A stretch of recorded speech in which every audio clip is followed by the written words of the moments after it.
me about a time someone talked about you in another language and you showed them that you understood them in that language. So this one time I was in Tomorrowland and I was lining up to get a drink.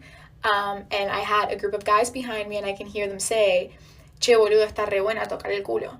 So this in Spanish means, oh, she's cute, touch her ass. So I'm like, when I feel the body come next to me, I just go like, te quedas ahora vivo? Porque te bajo todos los dientes, forro. Te rompo la cara. And he was just like, which in Spanish means I will knock your face out and I will make sure that you lose all your teeth.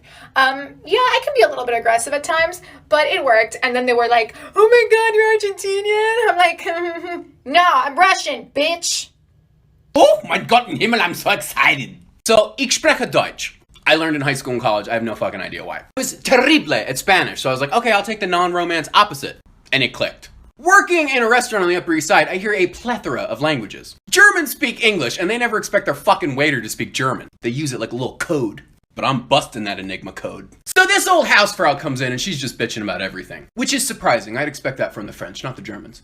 But it's fine. I mean, that's my job. I'm here to give you a good experience. But then she starts talking about how she don't like the waiter. So I hit her with, Entschuldigungen Sie mich, haben Sie etwas gesagt? Gibt ein Problem? Bitch! Oh, nein! Yeah, that's what I thought, Heidi. Leave your Deutschmarks and get the fuck out. Another time I was at the gym and these two German gay dudes were just saying nasty shit about the guys in there. And I'm an old creep, so I turned my headphones down. As I was leaving, they're like, do you think he's gay? And I said, oh yeah, ich bin schwul. A light drained from Dieter's eyes. All the ones I've seen so far have been like negative ones, but I've got a positive one. So I was in Thailand, I was in my hotel, I got into the lift and my room was on the 16th floor and these two Korean girls walk in and they're on the 15th floor. So I'm standing at the front of the lift and they're standing behind me and we're the only three people in the lift. And then they start talking. 와, 잘생겼어. 이민호 닮았어. 대구 사람 아닌 것 같은데. 외국인이지. Literally standing there like grinning, like with the biggest grin on my face. And I'm like, I gotta tell them that I know what they're talking about. Before I could say anything, we got to their floor. So we're on the 15th floor, the lift doors open and they get out the lift and the lift doors are slowly closing. And I'm like, now or never. 런던에서 왔어요. I think it probably took them like a second to register what had just happened because a second later, there was the loudest scream I've ever heard in my life. Okay, so back in college, I was in a Subway sandwich shop getting my sandwich made, and the two people behind the counter were talking in Spanish to each other, and they were talking about the Bee Gees, and the girl said she didn't remember the Bee Gees, and the guy said, oh, they were a big, popular group. You don't remember the Bee Gees? And she said, no. And he said, well, anyway, this guy looks like Barry Gibb.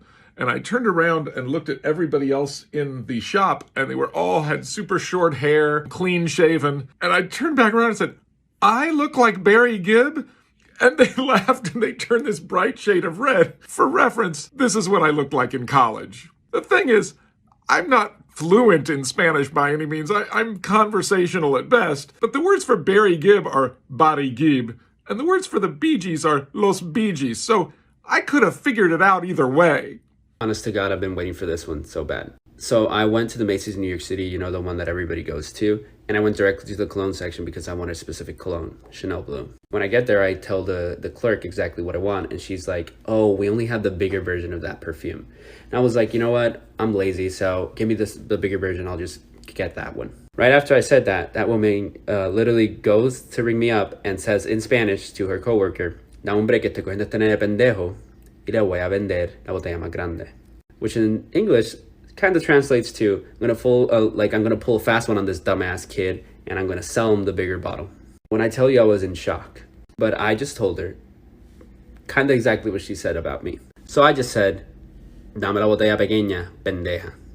Which is, give me the smaller version of the bottle, you bitch. This woman's face, I've never seen someone so shocked. Okay, this is a funny one and I don't know why I haven't told this story before. So in my day-to-day life when I'm not on furlough, I work as an escape room games master. That is my job title. And because of the heightened popularity of escape rooms, we tend to have a lot of people with different nationalities come in and play the games. I had this one Polish group come in and they spoke relatively good English, but when they were inside the room, they were communicating in Polish. Understandably so, because that is their first language and it's just easier for them to communicate to each other. They didn't necessarily need to communicate to me. But obviously I was still giving their clues in English because is I am not bilingual, I don't speak Polish. However, back when I was in school, I had a friend who was Polish, and obviously as a kid, the first thing you ask when someone speaks another language is, how do you swear in that language? So from that, I knew a couple of Polish swear words. So I had to oversimplify a lot of things because this group were doing quite badly, but one of the women didn't take it very well and called me a kurwa, which means whore in Polish. The look on her face when I told her, please don't call your games master a whore, otherwise she will kick you out.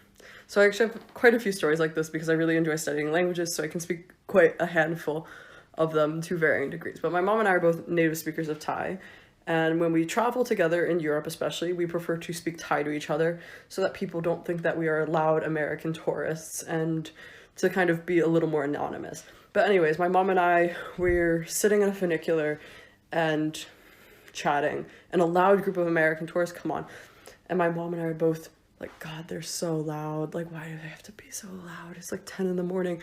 And then this guy notices my mom and I speaking Thai, and is like, all of these Chinese tourists just like come to Europe and think they can do whatever they want. Like, and they don't even speak English. And I looked him dead in the eye and said, would you rather we talk about you in English? Because we can. I have to participate in this. In spite of having a bad hair day, I was born and partially raised in Tokyo, Japan, and Japanese was my first language. I forgot a lot when I moved to the States during my childhood, but I have since been studying to become fluent again, and I've always known enough to get around and to understand what people are saying for the most part. When I was 16, I had a boyfriend who got me a book on Japanese dirty words, and I showed it to my parents, and they confirmed that it was accurate, so I memorized that thing cover to cover. And since then, every time I go back to Tokyo and I hear people talking about me inappropriately, usually it's about my height, my body. I'm a 5'11" blonde in Japan, you can imagine. And I just like to wait till they're done, and then I turn around and give them the look and greet them in Japanese. And they are scared shitless.